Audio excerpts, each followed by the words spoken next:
Hello, everyone. This is Margaret Manning with Life After Death. Life After Death is a community of people who are fascinated by the topic of life after death.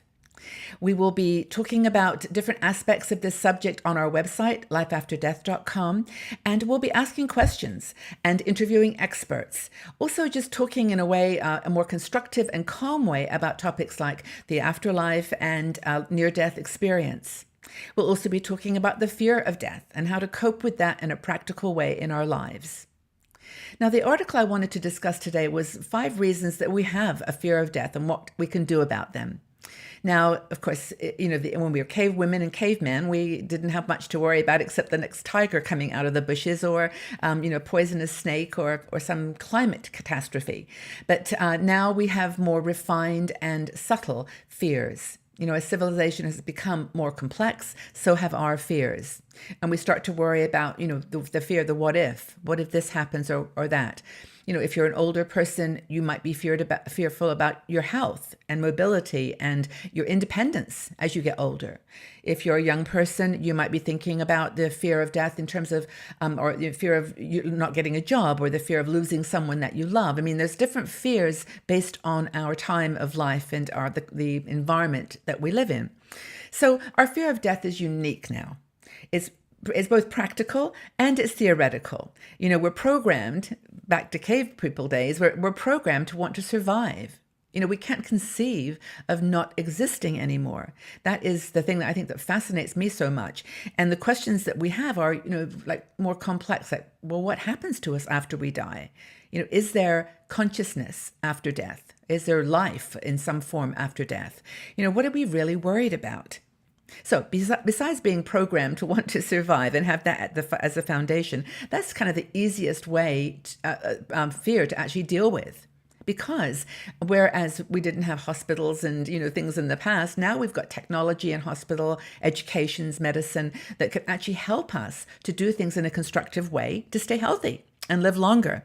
Now, we all know that the cause of premature death in the United States and around the world is basically heart disease, cancer, and accidents. And we can do many things with our exercise, with our diet and nutrition, and education about our health care, getting checks and proactive with our good health to avoid an early death.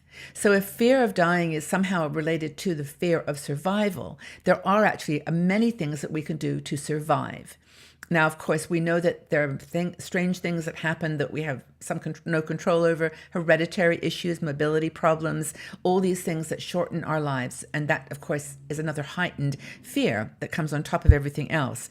But there's other things like falls. The 600,000 people, I think, is a year die in the United States from falling over. And so we can do things about balance and, again, diet and healthy living, so that we can, fight back against that as a cause of dying. So we can assess our risk factors and do things about it. Now, that doesn't, of course, negate the fear that eventually we are going to die. We all are going to. So the question then of, is there life after death becomes more relevant. That maybe that fear that there might be nothing is very valid. So, as I said before, how can we imagine not existing? Our whole world is based around a physical reality. How can we even visualize not being here? And so worrying about, just losing consciousness is actually very frightening. And we have then a couple of things we can do. We can look to religions and we can look to philosophers who have asked this question throughout time. Now, we can look to that as a structure around which we live our lives. And many of you who are watching, I'm sure, are very strong in your religious beliefs and feel that it gives you this answer. For many people, though, certainly in this community, that is not the case. There is a deal of skepticism and even atheists who don't have that construction. So another thing we can do is look at science. Now, science is, of course, giving us some answers to this question of what happens to consciousness after we die. And we do have some amazing people that we're going to interview who are more knowledgeable about this and can answer questions about the quantum brain and what actually happens that science can point to. But basically, there is a universal, through all religions, belief that there's some kind of continuation. Whether it's as simple as saying that energy never dies and energy is always here, that it continues in some form. We may not have the structure of a heaven or some kind of paradise that other religions might have, but we do know that that's possible. Why do so many people believe it? Is it just a defense mechanism? Maybe. But the other thing is, it's really interesting, is and the way that you can deal with that particular fear is just to ignore it. And I know that sounds ridiculous to say that, because how on earth can you stop thinking about your death? Well, you do stuff. You live your life. That's how you do it. And your brain actually cannot think and do too many things at once. In fact, the argument is it cannot multitask. It can really only think about one thing at a time. So if you're thinking about the fear of your death, you are not doing something else. And doing that that we've talked about, living your dreams, living your passions, volunteering, working, helping others, all those things will take your mind off of that thought. And I think it was Mark Twain that said, the fear of death is really the fear of living. Because if we do that and we live our lives, then we live our lives fully, doing positive things, we're not going to be thinking about it. So the other fear that we have is, what if there is life after death? Then what about all this stuff we've done in our life that we might be being punished for, or mistakes we've made? What happens then? We worry about, will we be able to see our loved ones? Will something we've done on earth preclude that? So we're afraid not just of dying, but afraid of we're not afraid of dying, afraid of what if happens after we die, and then what happens if it really is there, if there is an afterlife, then what happens to us? So I think it's important to be specific about your fear. And then worry about the aspect of it, if you want, that you can manage your longevity with good health. Do good in the world so that you're taking with you a positive legacy. These are things that you can do that will help with your fears.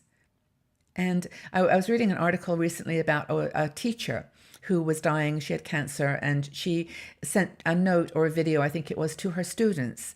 And her gift was to say, I'm going on this journey, this big adventure. And she was doing something really amazing to give these children who probably were fearing death because of the loss of their teacher, in a very positive way. And of course, a lot of people worry finally about the transition. They say, I don't really mind dying, but I just want to go to sleep and never wake up. And it's like the transition from life to death is what is difficult. And that's a valid fear. But all I can say is that there's a lot of scripture in different religions, from everywhere from Tibetan Buddhism to Christianity, that gives us guidelines for how to make that transition from our physical body into a spiritual body, and perhaps to a life after death.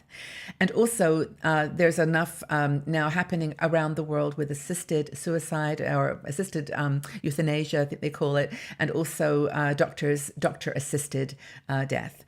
If you are really in a situation where you're in pain and that transition is really making you fearful.